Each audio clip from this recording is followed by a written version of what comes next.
The routine flight, that was anything but. It was an early morning flight from Miami to Chicago, and the world below was bathed in a golden glow as the sun crept over the horizon. The aircraft, sleek and modern, hummed gently as passengers filed in, adjusting their carry-ons and searching for their seats. Flight 227 was fully booked, and the atmosphere was a blend of sleepy murmurs and the occasional chatter of excited travelers. Among the passengers was a young mother named Elena, who carried her 3-year-old son, Mason. She looked tired but determined as she settled into her seat near the middle of the cabin. Mason, his curly brown hair slightly disheveled, clutched a small stuffed rabbit and seemed uneasy, his wide eyes scanning the unfamiliar surroundings. Elena smiled reassuringly at her son. "It's just a little while, sweetheart. We'll be with Grandpa soon," she whispered, gently stroking his hair. As the final announcements played overhead, the flight attendants moved briskly through the aisles, ensuring everything was in order.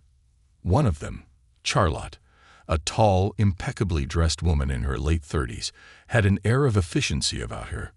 She was known for her strict adherence to the rules and her no-nonsense attitude. Charlotte glanced at Elena and Mason as she passed, her expression neutral. To her, they were just another pair of passengers on a plane she had worked dozens of times.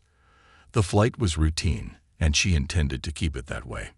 The plane took off smoothly, climbing into the clear blue sky. Mason initially seemed fine, clutching his stuffed rabbit tightly as Elena pointed out the tiny cars and buildings below. But as the altitude increased, Mason began to squirm uncomfortably. His little face scrunched up, and he started to whimper. Elena frowned, sensing his distress. "What's wrong, baby?" she asked softly, but Mason only whimpered louder. She realized his ears might be bothering him due to the pressure change. She rummaged through her bag but found no snacks or drinks to help soothe him. The drink service hadn't started yet. "Excuse me," Elena said, raising her hand as Charlotte walked past. "Could I get some water for my son? I think he's feeling unwell." Charlotte stopped, her expression professional but detached. "I'm sorry, ma'am, but we're not allowed to serve drinks until we reach cruising altitude." Elena's heart sank. "Please, it's just a little water. He's really uncomfortable," she said, her voice tinged with desperation. Charlotte's gaze didn't waver. "I understand, but we have policies to follow. I'll bring you some water as soon as it's allowed." With that, she turned and continued down the aisle. Mason's whimpers turned into cries, drawing the attention of nearby passengers. Elena felt her cheeks flush with embarrassment as she tried to comfort him. She bounced him gently on her lap, whispered soothing words, and even tried distracting him with his stuffed rabbit, but nothing seemed to work. Around them, passengers began exchanging glances.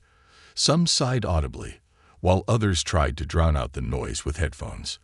A middle-aged man across the aisle leaned over to his seatmate and muttered, "Why doesn't she do something about that kid?" Elena caught fragments of their whispers and felt the weight of judgment pressing down on her. She swallowed her pride and pressed the call button, hoping for some assistance. Charlotte appeared moments later, her demeanor as calm as before. "Yes, Mom." "Please," Elena said, tears welling up in her eyes. "He just needs a little water. I know it's against the rules, but he's in pain." Charlotte hesitated, her professional mask faltering for a fraction of a second. But then she straightened. "I'm sorry, ma'am. We're almost at cruising altitude. I'll bring water then." Elena opened her mouth to plead further, but Charlotte had already turned away. Mason's cries grew louder, and Elena felt utterly powerless. She hugged her son tightly, whispering, "It's okay, baby. Mommy's here." The minutes dragged on, each one feeling like an eternity. Mason's cries seemed to fill the entire cabin, and the tension among the passengers was palpable. Some looked at Elena with sympathy, but others exchanged irritated glances. Whispers of discontent spread through the rows. A young woman sitting nearby finally spoke up. "Can't someone just give him a little water? This is ridiculous." Charlotte, overhearing, turned back, her face tight with irritation. "Ma'am, we have procedures to follow. Please be patient."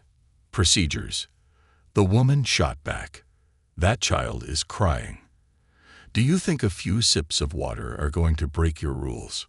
Charlotte's jaw tightened, but she didn't respond. Instead, she continued her duties, deliberately avoiding eye contact with Alina or the increasingly vocal passengers. Alina felt tears streaming down her cheeks as she rocked Mason, her heart breaking at his obvious discomfort. The cabin felt like it was closing in on her, the air thick with tension and judgment. She looked around, hoping someone might step in, but no one did. Finally, an elderly man seated in the back of the plane stood up. He leaned on his cane as he made his way down the aisle, his movements slow but purposeful. The passengers watched him, their whispers fading into silence. He stopped in front of Charlotte, his weathered face stern but kind. "Miss," he said in a steady voice, "I've been flying for decades and I've never seen anything like this. That child needs water. Do you have it or not?" Charlotte blinked, clearly caught off guard. "Sir, as I've explained." "Save it," the man interrupted, raising a hand. "Rules are there to guide us, not bind us. You're human, aren't you? Act like one."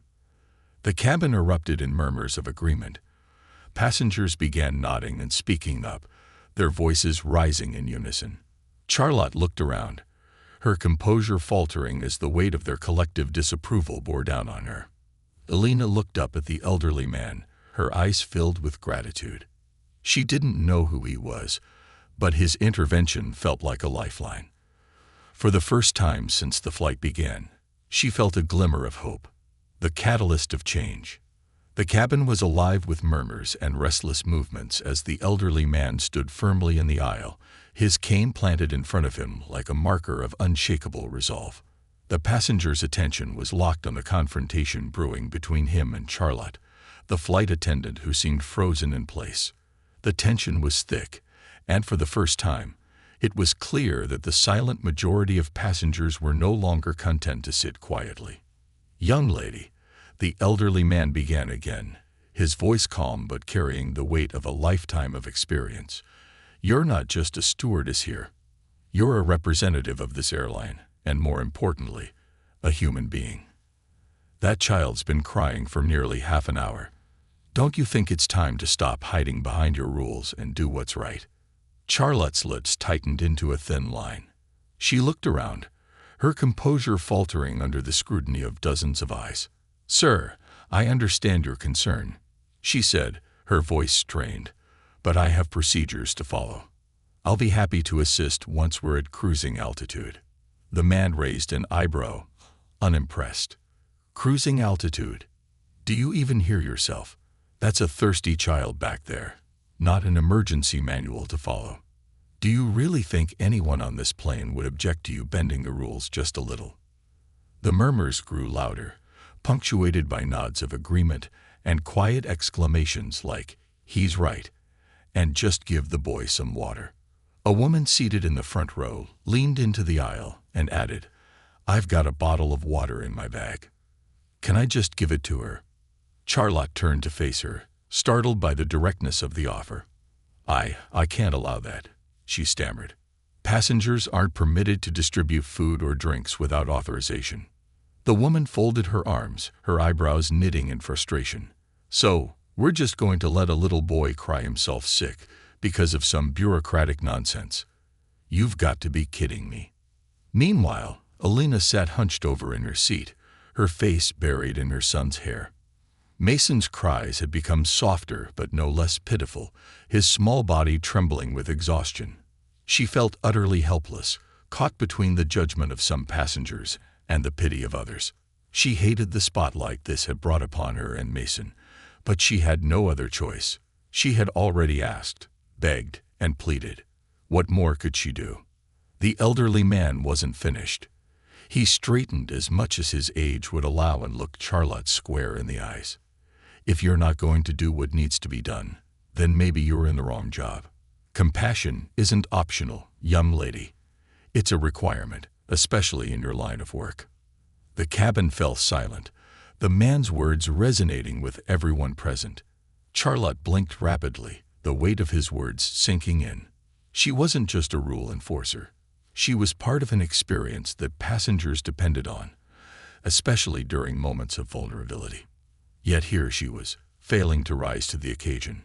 She hesitated for a moment, but then she tightened her jaw and shook her head. "I'll check with the supervisor," she said curtly, retreating down the aisle toward the galley. The passengers exchanged glances, some shaking their heads in disbelief, while others muttered angrily about her lack of action. The elderly man returned to his seat, his expression weary but satisfied that he had spoken up. Elena looked up at him as he passed. "Thank you," she whispered, her voice thick with emotion. He gave her a small nod, the faintest hint of a smile softening his stern face. In the galley, Charlotte leaned against the counter, her hands gripping its edge tightly. Her mind raced. What was she supposed to do? She'd always prided herself on following protocol, on being the model employee, but now, for the first time, she was questioning everything. The voices of the passengers, their collective disapproval, rang in her ears like an unrelenting chorus. She felt trapped between her training and her instincts, and the walls of the plane seemed to close in around her. Her supervisor, Marion, entered the galley moments later, her no-nonsense demeanor immediately commanding attention. "Charlotte, what's going on out there? I've been getting reports from the cabin crew about a situation with a crying child." Charlotte turned to her, her professionalism slipping into something closer to desperation. "There's a boy crying in the cabin, and his mother asked for water, but we're not at cruising altitude yet.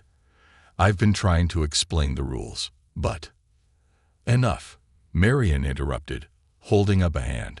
Her sharp eyes studied Charlotte for a moment before she sighed heavily. "Rules are important, but so is judgment. Let me handle this."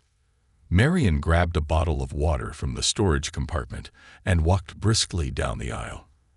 The passengers quieted as she approached Elena and Mason, their gazes following her every move. Kneeling beside them, she handed the bottle to Elena with a gentle smile. "Here you go, Mom," Marion said softly. "I'm so sorry for the delay. We'll do everything we can to make the rest of your flight more comfortable." Elena's eyes filled with tears as she accepted the water. "Thank you," she whispered, her voice breaking.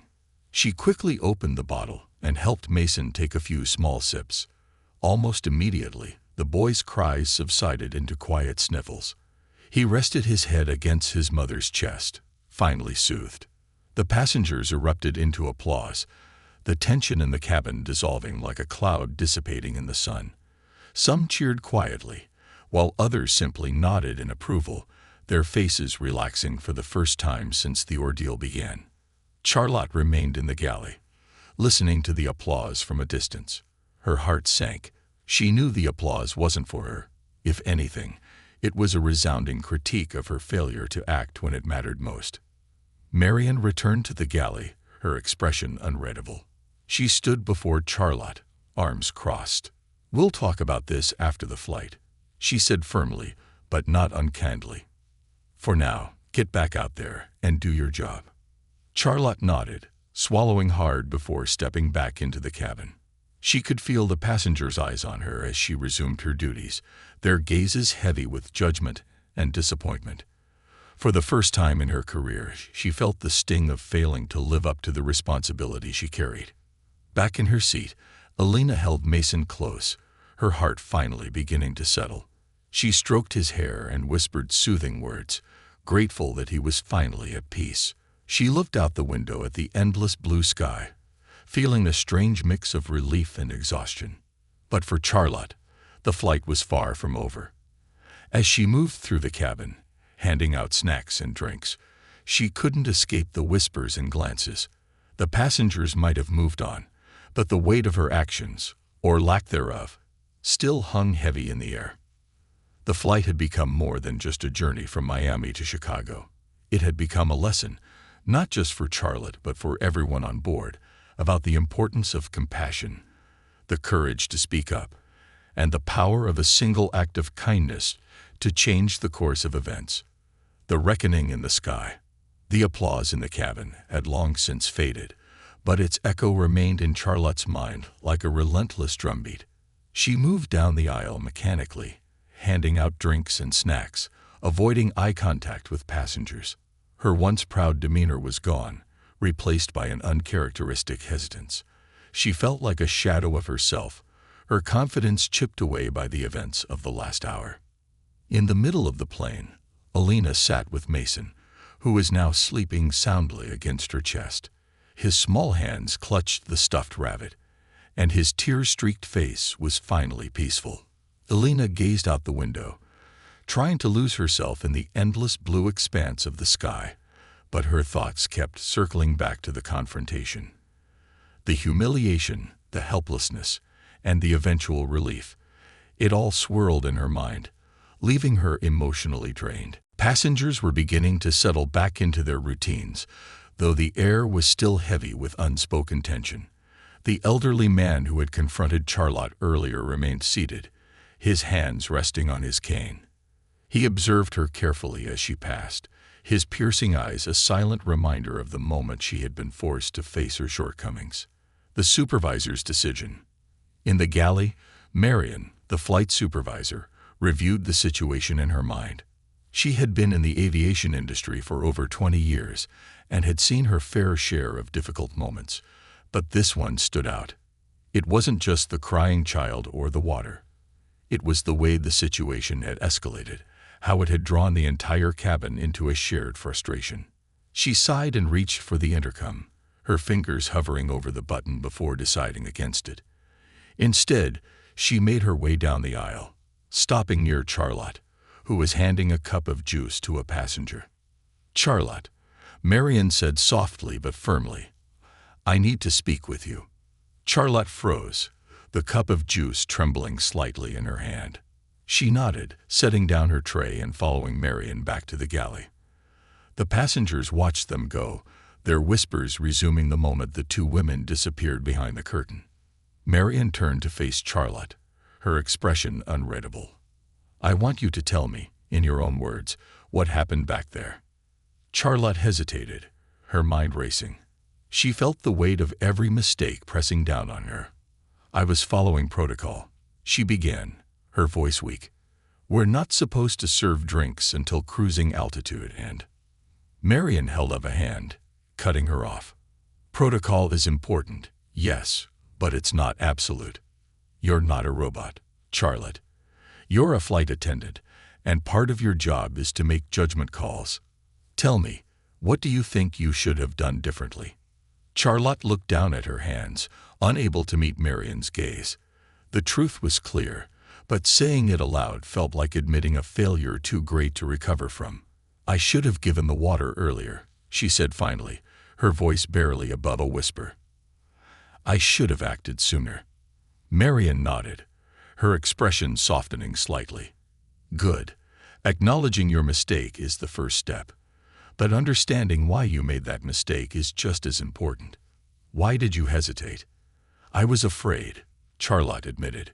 "Afraid of breaking the rules, of getting into trouble, of losing control of the situation." "And did following the rules help you maintain control?" Marion asked, her tone pointed but not unkind.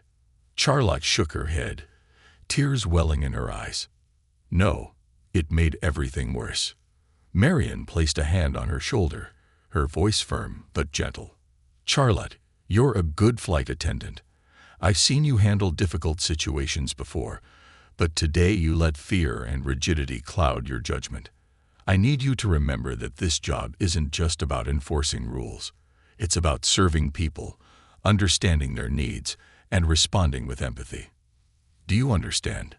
"Yes, Mom," Charlotte whispered, wiping her eyes. "I'm sorry. I won't let this happen again." Marion nodded. "Good, because this isn't just about you.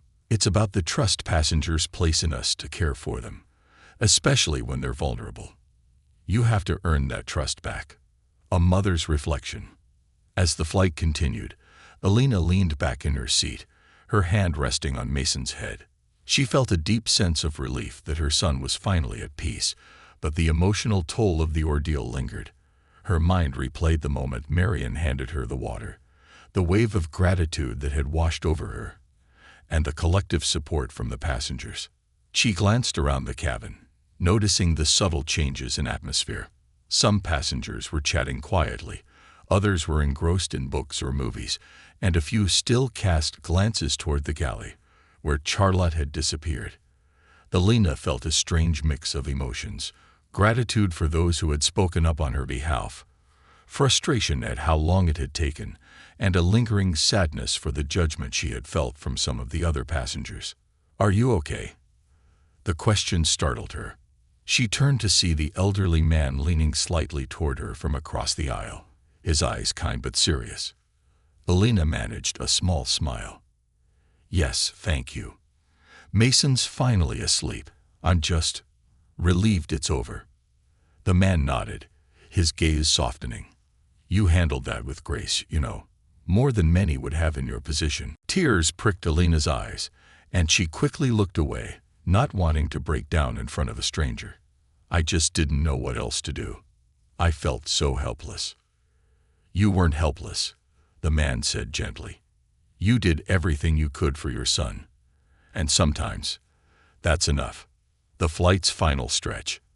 As the plane began its descent into Chicago, the cabin crew prepared for landing. Charlotte returned to the aisle, her posture more subdued than before. She moved through the cabin, checking seat belts and tray tables, her interactions brief but polite. When she reached Elena's row, she hesitated. "Ma'am," she said softly, her eyes meeting Elena's for the first time since the ordeal. "I just want to say, I'm sorry. I should have helped sooner." Elena studied her for a moment, then nodded. "Thank you. I appreciate that." Charlotte nodded and continued down the aisle, feeling a flicker of relief, but knowing she had a long way to go to rebuild her confidence and the trust of the passengers. The plane landed smoothly, and as it taxied to the gate, an announcement came over the intercom. "Ladies and gentlemen, thank you for flying with us today. We apologize for any inconvenience during the flight and appreciate your understanding." As the passengers disembarked, the elderly man paused beside Charlotte. "Remember what I said," he told her quietly. "Compassion isn't optional." Charlotte nodded, his words echoing in her mind as she prepared to face the aftermath of her actions. The unspoken consequences. The passengers had disembarked, their chatter and footsteps fading as they exited the plane into the bustling Chicago airport. The cabin was now eerily quiet, the stillness amplifying the weight of what had transpired. Charlotte stood near the galley, her hands clasped tightly together, her gaze fixed on the floor. She could still feel the judgmental eyes of the passengers even though they were gone. Marion, the flight supervisor, approached her, clipboard in hand. The usual efficiency in Marion's demeanor was tempered by a quiet gravity. "Charlotte," she began, her voice steady but firm, "let's talk in the crew lounge." Charlotte nodded silently, her heart sinking. She followed Marion down the jet bridge, her footsteps heavy. She knew what was coming but wasn't sure how she would face it. The crew lounge confrontation. The crew lounge was a stark contrast to the cabin. A quiet, utilitarian space with soft lighting and neutral tones.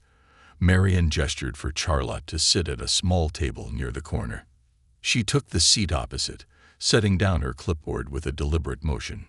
"First, let me say this," Marion began, folding her hands on the table. "What happened on that flight isn't something I can overlook. You made a series of poor decisions that escalated a simple situation into a cabin-wide incident." Charlotte nodded, her throat tight. "I know, Marion. Marion raised a hand, silencing her. "Let me finish. You failed to show compassion when it was needed most. Following protocol is important, but not at the expense of human decency. This wasn't just about you, Charlotte. It was about the passengers, especially that mother and child, and how they saw our airline." Charlotte felt the sting of the words, but she knew they were deserved. "I was so focused on the rules," she admitted. "I didn't think about what they actually needed." "That much was clear," Marion said bluntly. "But it's not just about what you didn't do. It's about how the passengers reacted. They saw your hesitation, your unwillingness to act, and it undermined their trust in you, and by extension, this airline. Charlotte bit her lip, tears welling in her eyes. I didn't mean to let anyone down. I thought I was doing the right thing. Marion softened slightly, her voice losing some of its edge. I believe you thought that, but part of this job is knowing when to step outside the lines. Compassion isn't written in the manual, Charlotte. It's something you have to bring to the table on your own. She leaned back in her chair, regarding Charlotte carefully. I'm not going to terminate you over this, she said, and Charlotte let out a breath she hadn't realized she was holding. But there will be consequences. You're going to be put on probation. You'll undergo retraining, not just on procedures, but on customer service and situational judgment. Charlotte nodded quickly. I understand. Thank you for giving me another chance. This isn't just a second chance, Marion said firmly. It's an expectation that you'll do better. You're not a bad flight attendant, Charlotte, but you have to learn from this. Understand? Yes, I do, Charlotte replied, her voice steady despite the lump in her throat. Alina's reunion. Meanwhile, Alina made her way through the crowded terminal, Mason cradled in her arms. Her husband, Jake, was waiting for them near the baggage claim, his face lighting up as he spotted them. Alina, he called out, hurrying toward her. He embraced her tightly, then kissed Mason's forehead. Hey, buddy. How's my little guy? Mason stirred, his eyes fluttering open briefly before settling back into a peaceful sleep. He had a rough flight, Alina said, her voice tinged with exhaustion. But he's okay now. Jake frowned, concern etched on his face. What happened? Alina hesitated, not wanting to relive the ordeal. But as Jake looked at her expectantly, she recounted the story in quiet tones. By the time she finished, Jake's expression had hardened. They wouldn't even give him water. He said incredulously, That's outrageous. Did you file a complaint? Alina shook her head. No. Honestly, I just wanted to get off the plane and put it behind me. There were some kind passengers who spoke up, though, and eventually the supervisor stepped in. Jake sighed, running a hand through his hair. That's unacceptable. I'm glad Mason's okay, but they need to know how badly they handled this. I know, Alina said softly. But right now, I just want to focus on Mason. Let's go home. Jake nodded, taking the luggage as they headed toward the parking lot. Despite her fatigue, Alina couldn't shake the lingering feelings of gratitude for the passengers who had stood by her and frustration toward the flight attendant who hadn't. A lesson in reflection. Back at her apartment that evening, Charlotte sat alone at her kitchen table, the events of the day replaying in her mind. She opened her laptop and began typing an email to the airline's Human Resources Department, as required by her probation terms. Subject: Incident Reflection Report. Dear HR Team, I am writing to reflect on the events that occurred during Flight 227 today. She paused, her fingers hovering over the keyboard. How could she put into words the depth of her failure and the lesson she had learned? Taking a deep breath, she continued. I failed to act with compassion when a mother and her crying child needed assistance. I adhered too rigidly to protocol and allowed fear of breaking the rules to cloud my judgment. This failure escalated the situation unnecessarily, leading to discomfort for the passengers and a breakdown of trust. She stopped again, feeling the weight of her words. It wasn't easy to admit her mistakes, but she knew it was necessary. From this experience, I have learned that while rules are important, they must not come at the expense of empathy and common sense. I am committed to improving my judgment and ensuring that all passengers feel cared for and supported during their flights. Charlotte hit send, her heart heavy but hopeful. She knew this wasn't the end of her journey but the beginning of a new chapter, one where she would strive to be better, to balance protocol with humanity, and to rebuild the trust she had lost. The ripple effect. The following days were a whirlwind for Charlotte. The events of Flight 227 had created ripples far beyond the confines of the plane. Feedback from passengers, Both formal complaints and heartfelt praise for those who had spoken out poured into the airline's customer service channels. The incident had become a point of discussion among the airline staff, a case study in how a single decision, or indecision, could shift the entire atmosphere of a flight. The passengers speak. One of the most vocal voices among the passengers was the elderly man, Edward Green. A retired school principal, Edward had spent his life standing up for what was right, whether it was advocating for his students or mentoring young teachers. The events of the flight had stirred something in him, a need to ensure that what happened on Flight 227 served as a lesson. Edward composed a detailed email to the airline, addressing both his concerns and his hopes. His tone was firm yet constructive. Subject: Feedback on Flight 227. A teachable moment. Dear Sir/Madam, I am writing regarding an incident on Flight 227 from Miami to Chicago on date.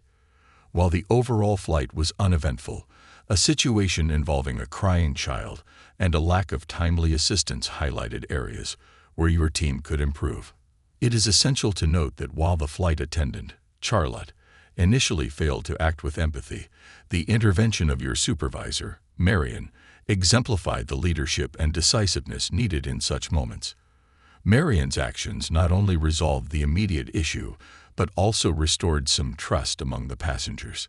This letter is not just a criticism, but an appeal for reflection and change. Training programs should emphasize the balance between protocol and humanity, ensuring that all staff understand when it is appropriate to make exceptions for the greater good. I hope my feedback will contribute to positive changes in your operations. Please feel free to contact me for further discussion. Sincerely, Edward Green. Edward wasn't the only one to speak up. Elena, after some encouragement from Jake, also submitted her own feedback. Her tone was more personal, recounting the emotional toll the incident had taken on her and Mason. Subject: A mother's perspective. Dear airline team, I wanted to share my experience as a passenger on Flight 227. Traveling with a young child is never easy, but I never anticipated feeling so helpless and judged as I did during that flight. When my son Mason was crying uncontrollably, I asked for something as simple as water to help calm him. The initial response was a rigid adherence to rules, leaving me feeling powerless as a mother. It wasn't until other passengers and your supervisor, Marion, intervened that the situation improved. I hope this feedback encourages your team to prioritize empathy and compassion in future situations. Parents like me rely on flight attendants not just for safety, but for understanding during vulnerable moments. Thank you for taking the time to consider my perspective. Best regards, Elena Martinez. Charlotte's path to redemption. Meanwhile, Charlotte was back in training, attending sessions designed to help employees develop better judgment and emotional intelligence in customer interactions. These sessions were far more introspective than the procedural drills she was used to. One session, led by a seasoned instructor named Julia, focused on empathy. The trainees were asked to role-play various scenarios, stepping into the shoes of passengers facing challenges. Charlotte found herself in a simulation where she played a mother traveling with a crying baby. The experience was eye-opening. In the role play, Charlotte felt the frustration and embarrassment of trying to calm a baby while feeling the judgmental stares of other passengers. She struggled to articulate her needs to the flight attendant in the simulation, who responded with indifference. After the exercise, Julia gathered the group for a discussion. "What did you notice?" she asked. Charlotte raised her hand hesitantly. "I realized how vulnerable it feels to be in that position," she said. "It's not just about the immediate need. It's about feeling seen and supported. I didn't realize how much that mattered until I experienced it myself." Julia nodded. "Exactly. Our job isn't just about enforcing rules. It's about reading the situation, understanding what people are going through, and responding with humanity." That lesson stayed with Charlotte as she moved through the rest of her training. She began to see her role not as a mere enforcer of policies, but as a caretaker of the passengers' well-being. It was a shift in perspective that she knew would define the rest of her career. A mother's unexpected surprise. A week after the flight, Elena received an email from the airline. She opened it cautiously, unsure of what to expect. Inside was an apology letter from the airline's customer service team, along with a voucher for a future flight. The letter read, "Dear Mrs. Martinez, we are writing to express our sincere apologies for the distress you experienced on Flight 227. As an airline, we strive to provide exceptional service to all our passengers, and we deeply regret that we fell short during your journey. We are committed to learning from this incident. As part of this commitment, we have implemented additional training for our crew members to ensure that compassion and flexibility guide their actions in the future.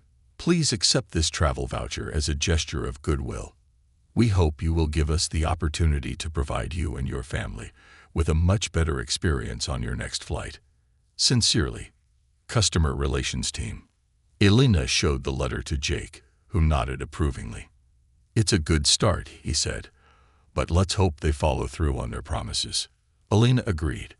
The voucher was appreciated, but what mattered more to her was knowing that her feedback and the courage of the passengers who spoke up might lead to real change. The ripple effect on the airline. The airline took the feedback from Flight 227 seriously. Marion's report highlighted the incident as a critical learning opportunity. Management decided to implement a new training module titled Empathy in Action, designed to teach crew members how to balance protocol with compassion. The incident also sparked internal discussions among staff. Many flight attendants shared their own experiences of times when they had to make tough judgment calls.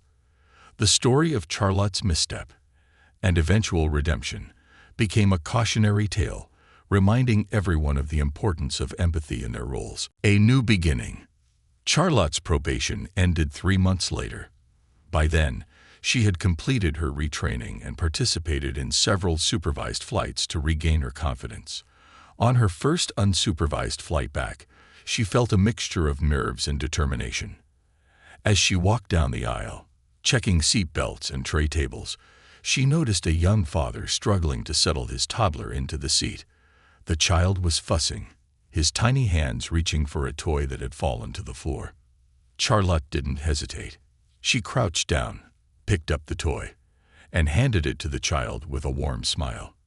"Here you go, sweetheart," she said gently. The father looked up at her, relief in his eyes. "Thank you," he said. "I appreciate that." Charlotte smiled back, feeling a sense of pride she hadn't felt in a long time. This time, she had made the right choice. A flight to redemption. Months after the incident on Flight 227, life had settled back into its routine for both Charlotte and Elena, though neither woman had forgotten the events that had brought them together. For Charlotte, every flight was now an opportunity to prove that she had grown, both as a professional and as a person. For Elena, the experience had left her with a newfound resolve to advocate for herself and her son in a world that wasn't always accommodating. Charlotte's milestone flight. It was a crisp autumn morning when Charlotte arrived at the airport for her latest assignment. She was scheduled for a transcontinental flight from Los Angeles to New York, a long, bustling route with hundreds of passengers and countless potential challenges. She'd been through dozens of flights since her probation ended, but this one felt different. It was her first time back on such a prominent route, a sign that her supervisors trusted her again. As she walked through the terminal, she noticed a family struggling with their luggage near the check-in counter. A mother with 2 young children was trying to wrangle both her kids and her carry-on bag while keeping an eye on their boarding passes. Without hesitation, Charlotte approached them. "Excuse me," she said with a warm smile. "Can I help you with that?" The mother looked up, startled but grateful. "Oh, thank you. That would be wonderful." Charlotte took one of the heavier bags and helped guide the family toward the security checkpoint. It was a small act of kindness, but it set the tone for her day. She felt a quiet satisfaction in knowing she could make someone's journey just a little bit easier. A familiar passenger. As the passengers began boarding, Charlotte stood at the entrance of the plane, greeting them with a practiced smile. Most of them offered polite nods in return, but one face stopped her in her tracks. "Elena," she said, her voice tinged with surprise. Elena looked up, equally startled. "Charlotte." The two women stared at each other for a moment, the memory of Flight 227 hanging in the air between them. Charlotte was the first to recover. "It's good to see you again," she said, her tone sincere. "How's Mason?" Elena smiled, though there was a trace of hesitation in her expression. "He's great, thank you. He's with my husband today, so it's just me on this flight." "Well, I hope this one goes much smoother," Charlotte said, her voice warm but tinged with nervousness. She stepped aside to let Elena board, watching her disappear down the aisle. The encounter left her feeling both anxious and determined. This was her chance to show Elena and herself that she had truly changed. A turbulent challenge. The flight began smoothly, the plane gliding through the clear skies over the Midwest. Charlotte moved through her duties with a sense of ease, chatting with passengers and assisting them as needed. She felt confident, her recent training and experiences guiding her every move. About 2 hours into the flight, turbulence hit. The plane jolted suddenly, and the seatbelt sign blinked on with a sharp ding. Passengers gasped, and some clutched their armrests as the plane rattled. Charlotte immediately sprang into action, her voice calm and steady over the intercom. "Ladies and gentlemen, we're experiencing some turbulence. Please remain seated with your seatbelts fastened. We'll keep you updated as the situation progresses." She moved swiftly down the aisle, ensuring that overhead bins were secure and that passengers were seated safely. When she reached Elena's row, she paused briefly. Elena was gripping her armrests tightly, her knuckles white. "It's okay," Charlotte said softly, crouching beside her. "This kind of turbulence looks worse than it is. You're safe." Elena looked at her, her expression softening. "Thank you," she said quietly. "That helps." A medical emergency. As the turbulence subsided, Charlotte returned to the galley to prepare for the next service round. But just as she began organizing the trays, a passenger in the middle of the plane called out urgently, "Help! Someone, please help." Charlotte rushed to the scene, finding an elderly woman slumped in her seat, her breathing shallow. A man beside her, likely her son, was trying to wake her. "She's diabetic," he said, his voice shaking. "I think her blood sugar's too low." Without hesitation, Charlotte sprang into action. She signaled for another flight attendant to bring the onboard medical kit and asked if there was a doctor on board. A woman from first class stepped forward, identifying herself as a nurse. Working together, they checked the woman's vitals and administered glucose gel from the medical kit. Charlotte stayed calm and collected, her voice steady as she communicated with the nurse and reassured the family. Within minutes, the elderly woman began to recover, her breathing evening out. The passengers around them broke into quiet applause, their relief palpable. Charlotte felt a rush of emotion, knowing that her training and quick thinking had made a difference. A moment of connection. After the emergency, Charlotte returned to Elena's row to check on her. "How are you doing?" she asked, crouching beside her again. Elena looked at her, a small smile playing on her lips. "You've come a long way," she said softly. "I can see it." Charlotte felt a lump rise in her throat. "Thank you," she said. "I've worked hard to be better."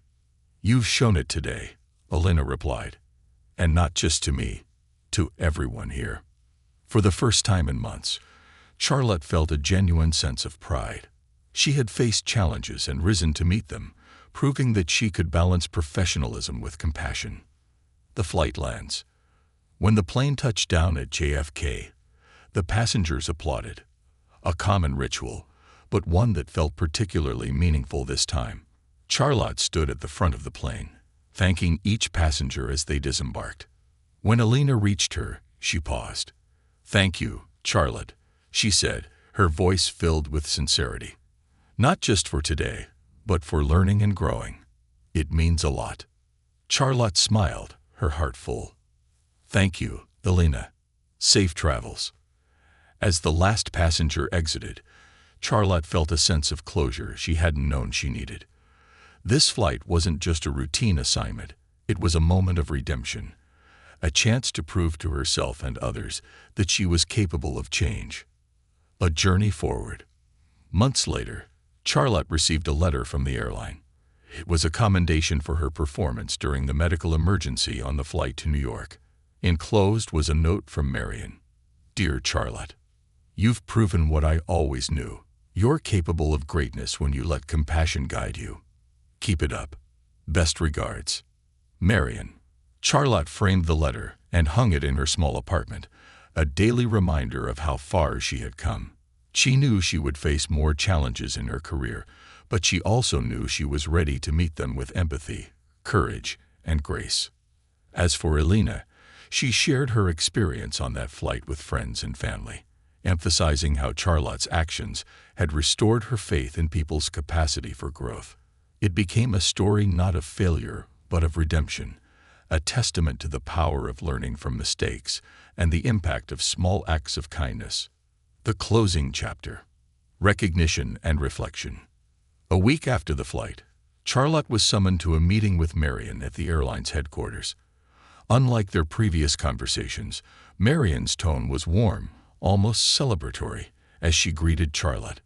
I've received glowing reports about your performance on the New York flight, Marion said, motioning for Charlotte to sit.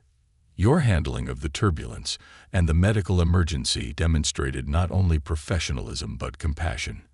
That's exactly what we aim for in our team. Charlotte felt a flush of pride. Thank you, Marion. I've been trying to take everything I've learned and apply it. Marion nodded, her expression thoughtful. You've come full circle, Charlotte. What happened on Flight 227 could have been the defining moment of your career, but instead, you've used it as a springboard to grow. That's commendable. She handed Charlotte an envelope. This is for you. Charlotte opened it cautiously. Inside was a certificate of recognition and a letter informing her that she was being promoted to a lead flight attendant role, effective immediately. Her eyes widened. I don't know what to say. Say you'll continue to lead with the compassion you've shown recently, Marion said with a smile. This role comes with more responsibility, but I have no doubt you're ready for it. Charlotte felt a lump in her throat as she nodded. I won't let you down. Elena's new mission. For Elena, the experience on the flight and the resolution had left a lasting impression. She had always considered herself an advocate for her son, but the incident highlighted how easily people in vulnerable positions could be overlooked. Determined to make a difference, she began volunteering with a nonprofit organization focused on supporting families traveling with young children. Through her work, Elena helped airports implement family-friendly amenities, such as lactation rooms, play areas, and parent support stations. She also contributed to training programs for airline staff, sharing her story to emphasize the importance of empathy and quick action in customer service. At one event, she gave a talk about her experience on Flight 227. As she spoke, she noticed the nods of understanding and recognition from the audience. Afterward, several attendees approached her, thanking her for sharing her story and inspiring them to see their roles differently. Mason, meanwhile, was thriving. Though he was too young to remember the details of that flight, Elena often reflected on how the experience had shaped her journey as a mother and advocate. She sought every new program or initiative as a tribute to her son and the lessons she had learned from him. A chance encounter. Several months later, Charlotte and Elena crossed paths again, this time in a crowded airport terminal. Charlotte was in her new uniform, her badge identifying her as a lead flight attendant. Elena was walking hand in hand with Mason, who was now a chatty and energetic 4-year-old. Charlotte. Elena called out, her face lighting up as she recognized her. Charlotte turned, her eyes widening in surprise. Elena. Mason. It's great to see you. Mason waved enthusiastically. Hi. We're going to see Grandpa. That's wonderful, Charlotte said, crouching down to his level. Do you remember me? Mason tilted his head, then grinned. "You're the nice lady who gave us water." Charlotte laughed softly. "I'm glad you remember that." Elena stepped closer, her smile warm. "You've come a long way, Charlotte. I've heard wonderful things about you." Charlotte straightened, her expression thoughtful. "A lot of that is thanks to you, and everyone else who spoke up. You all taught me a lesson I'll never forget." Elena extended her hand, and Charlotte shook it firmly. "Thank you for listening and for growing. You've shown that change is possible. And thank you for reminding me what this job is really about," Charlotte replied. She reached into her pocket and handed Mason a set of junior wings. "For being such a great traveler." Mason beamed as he accepted the small token, and Elena's eyes shimmered with gratitude. The end of the journey. As Charlotte watched Elena and Mason walk away, she felt a profound sense of closure. She had come full circle, transforming a moment of failure into a foundation for personal and professional growth. The encounter with Elena reminded her that every action, no matter how small, could leave a lasting impact. Elena, too, walked away feeling a sense of fulfillment. The once tense memory of Flight 227 had become a story of redemption, not just for Charlotte but for herself as well. She had found her voice, her purpose, and a way to turn adversity into advocacy. For both women, the journey wasn't just about one flight. It was about learning, growing, and understanding that every challenge holds the potential for transformation. Whether in the air or on the ground, they had discovered that compassion, courage, and connection were the true wings that carried them forward.